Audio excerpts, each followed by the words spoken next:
This affidavit shows that the raid on Trump's home was a raid about nothing, and it wasn't disclosed voluntarily by the Justice Department. It is Judicial Watch that got access to this affidavit. We had to go to court to force it out. There was no authority for the Justice Department to ask a judge to authorize a subpoena to enforce the Presidential Records Act.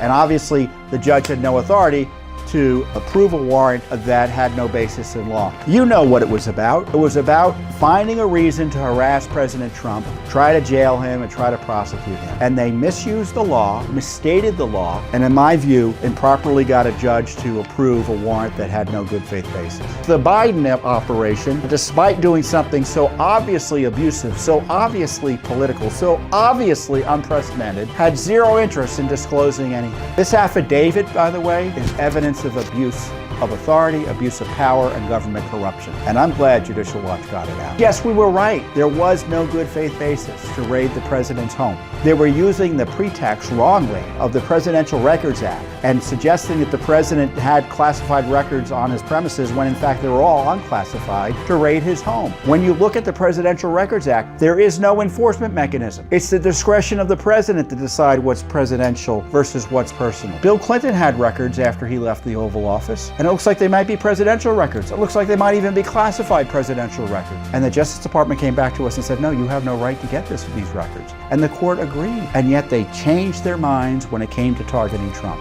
I don't know about you, but I don't trust this Biden administration, and I don't trust any Justice Department, frankly, under any administration these days, given the corruption that we've seen, or the FBI, to fairly administer justice. What are we going to do about these redactions, huh? What do you think we should do? Should we just let them sit? I don't think we're going to do that. The battle for transparency has just begun.